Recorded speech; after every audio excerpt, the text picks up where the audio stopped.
What's good, y'all? Welcome back to I Do It Myself. So, yo, tough crowd. Over the weekend, a lot of people was up in arms about what I said regarding my take when it came to J. Cole's Port Antonio record.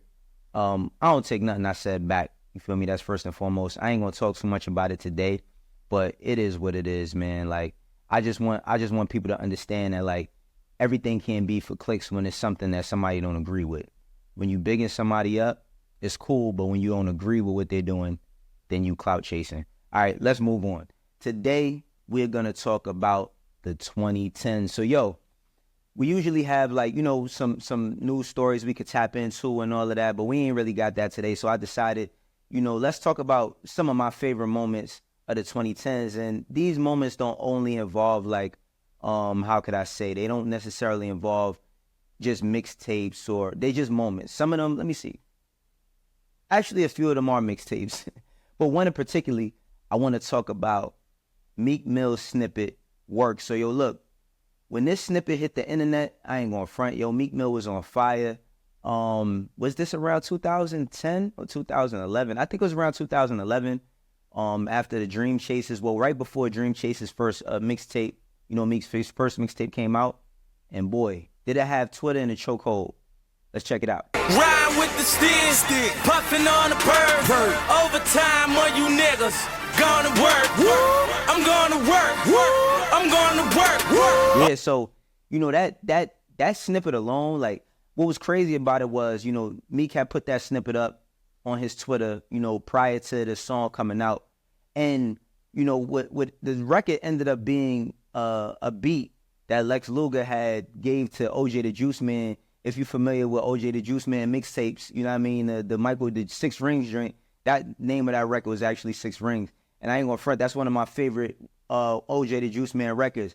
But when Meek had put this shit out, man, I ain't gonna front. Like, it was crazy. Like, every day, I think we was harassing Meek every single day about this song. And honestly, when the song did drop, I feel like it was good, but it didn't live up to, like, what I thought it was going to be on Rick Ross' side. Like, I actually enjoy Rick Ross' ad-libs more than his actual verse, you know what I'm saying? But, salute to Meek Mill.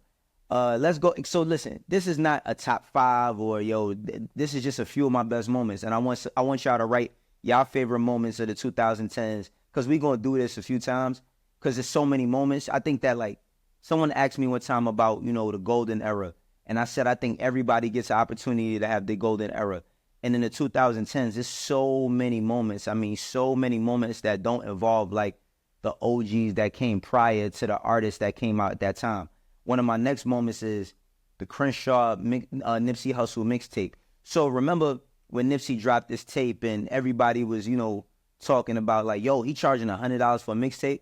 But when he actually gave context about it, he was basically saying that, he didn't just drop the mixtape for $100. It was a whole bundle, right? It was like you get a t-shirt, a hat, the album, you know what I'm saying, or a mixtape, and you also get a ticket to the show. So it was a whole bundle package, but I think, like, at that point, Nipsey kind of, set the precedent for what was to come later on when it came to all this Billboard shit. Like, well, I ain't even gonna say now, because I think they changed it, but Travis Scott, you know what I mean, when he had dropped Astro World, one of the main reasons why he was doing crazy numbers is because, of course, like, Travis Scott, when it comes to merch, he could sell anything. Travis Scott could sell condoms with holes in them. I'm not even trying to be funny, bro. He could sell anything. But he packaged these bundles together, and I don't think Nip gets enough credit for, I'm not going to necessarily say that everybody, took that and ran with it, but it did become a thing. And remember, Nicki was going off, you know what I'm saying?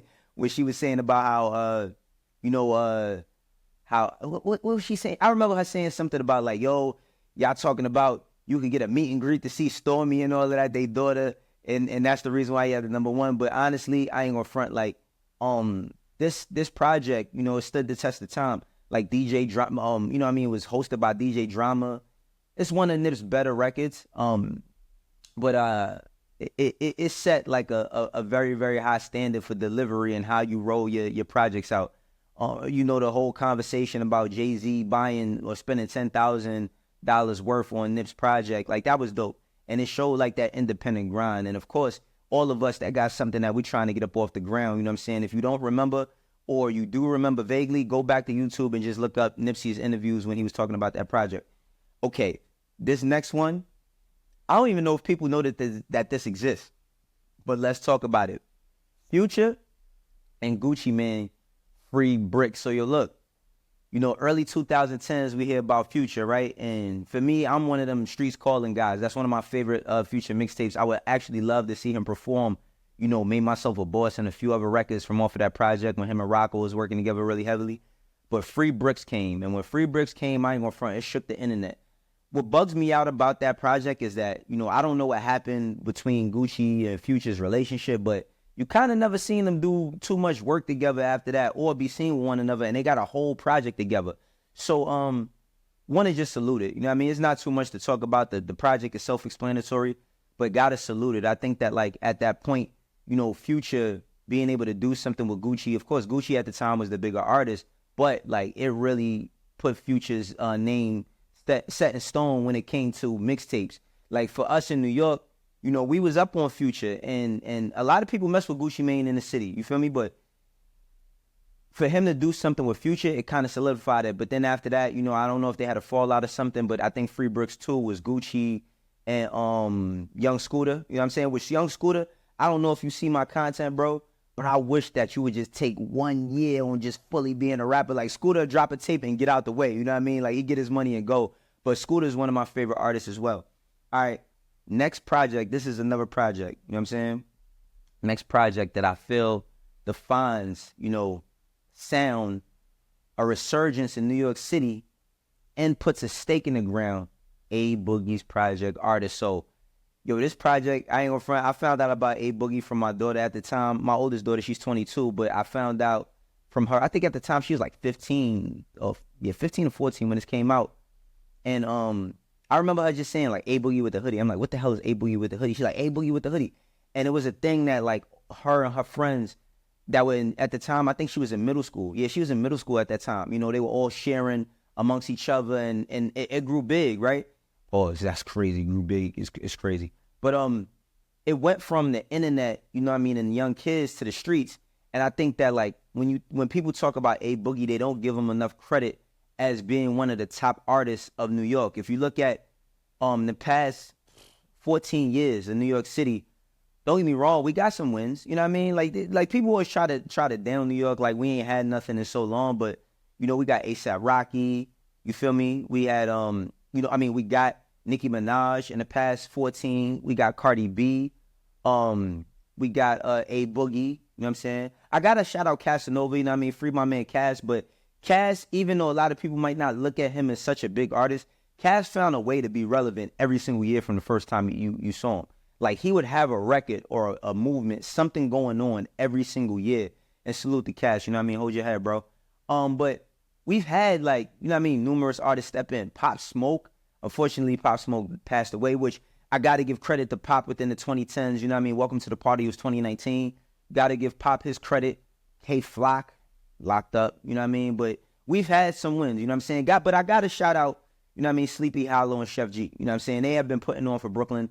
I think if they didn't get into those legal battles that they've been going through, specifically Chef G, he'd be way further along. But yo, listen, let me know what your favorite moments of the 2010s is. I'm going to also have an honorable mention. I don't want to keep this going for too long, but I want to give an honorable mention to Wiz Khalifa, Cushion OJ. And I got to give it to Currency.